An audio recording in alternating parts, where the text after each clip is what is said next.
Someone's going away on a trip. The traveler is Bobby Watson. He's going out west all by himself to spend his vacation on Uncle Ray's ranch.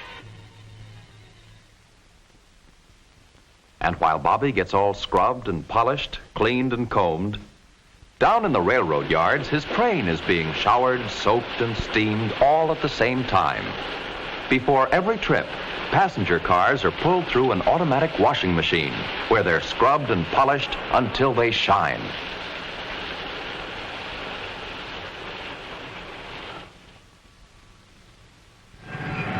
The big diesel-electric locomotives, already cleaned and oiled, wait to be called for work. In another part of the railroad yard, fresh linen and towels are put on the train, and food for the dining cars where the passengers will eat while they ride.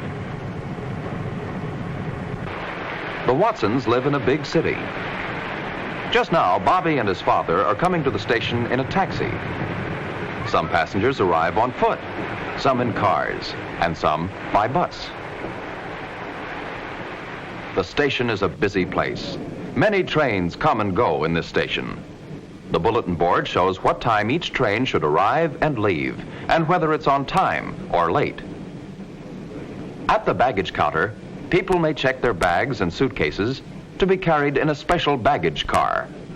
Mr. Watson prefers to carry Bob's suitcase right onto the train. There are stores and newsstands in this station, too. Bob thinks a magazine may help to pass the many hours on the trip.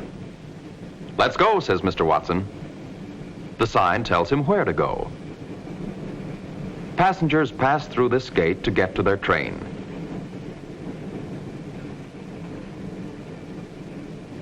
Each passenger shows his ticket to the gateman, so that the gateman can be sure that each passenger gets on the right train. "Track number 1, says the gateman to Bobby. Here's Bob's train all put together, ready for the passengers. In the rear is the observation car. As he walks by, Bob wonders if he can ride in it. "Yes," says his father, "but first we must find your seat on the train." The engineer and his helper are climbing aboard the big engine. They're all set for the trip. Here's Bob's car. The porter takes his baggage. Mr. Watson asks the conductor to keep an eye on Bob because this is his first train trip alone. Then he gives Bobby his ticket. All aboard! "You're on your own now," he says. The engineer gets the go-ahead signal. He opens the throttle.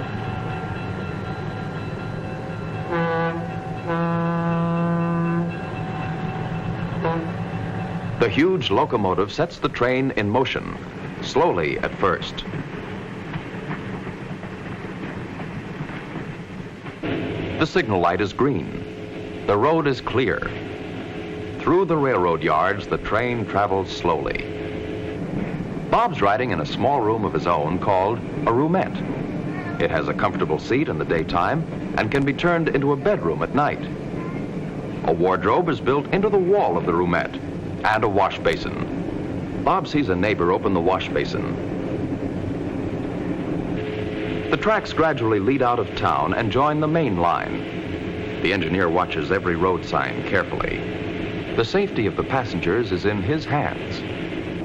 Traveling in a roomette is comfortable. Tickets, please. Bob has 2 tickets, one for the train trip and another one for his place in the roomette.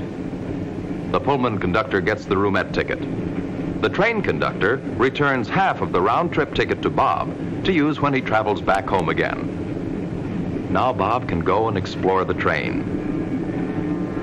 On his way, Bob first passes through a chair car. Many people like to ride in chair cars like this one, especially for short trips.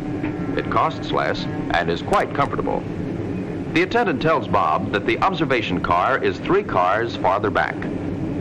On his way, Bob sees the dome car, a car with a roof of glass. Through the glass dome, the passengers can watch the landscape all around them. Here is the observation car. Now Bob understands why it's at the rear end of the train. While the passengers relax and enjoy their trip, many people work to keep them safe and comfortable. In the train kitchen, cooks prepare meals for the 200 passengers. Now the train's hurrying through farm country.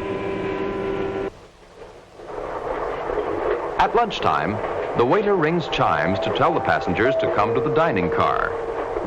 In a moving train, waiters have to learn to keep good balance when serving food. Many people leave their coach seats to go to the dining car. A dining car is like a traveling restaurant. Here, while they eat their meals, the passengers can enjoy the moving landscape. For passengers who don't want a big meal, this train has a lunch car. Bob has ordered a sandwich for lunch and a glass of milk. And while he eats his sandwich, the train is approaching a station.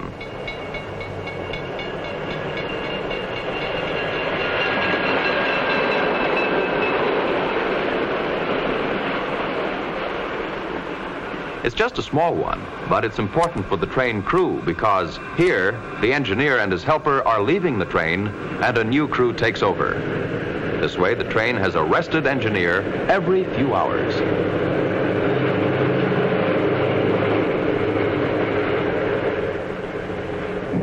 Say, look who's here. This is Clyde. Bob has company. Now the boys can watch the landscape together.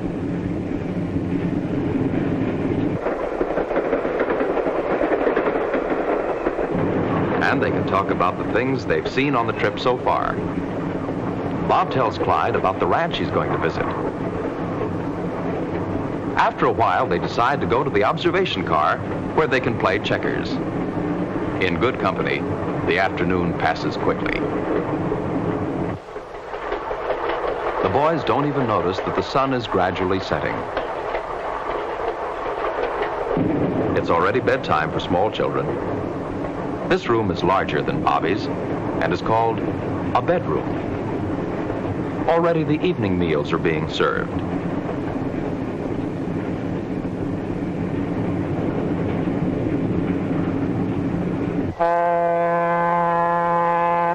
While the train speeds into the dusk, the porter prepares beds for his passengers.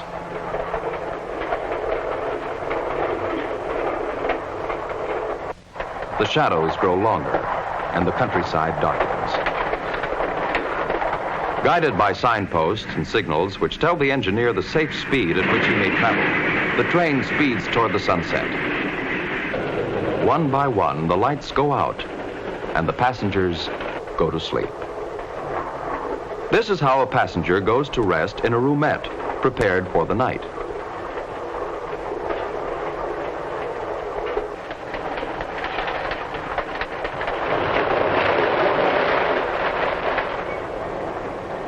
Now it's morning again. Uncle Ray's ranch is just across the mountain range, but the train won't have to climb over it. The tracks are cut into the sides of the mountain. And sometimes the train goes through the mountain itself, through a tunnel. Or it rushes across rugged country, over bridges and trestles.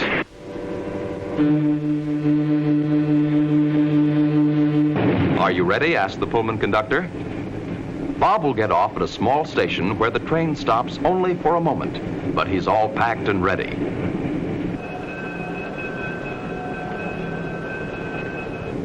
Come on, Bobby, here we are.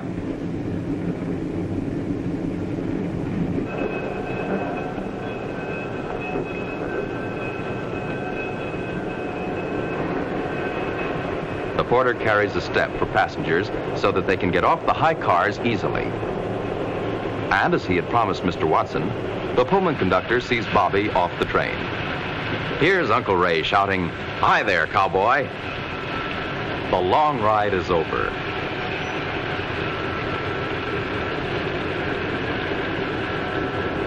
Uncle Ray's Jeep is waiting. The train starts off again, and off goes Bob to the ranch, to new adventures with cowboys and horses. But the train goes on.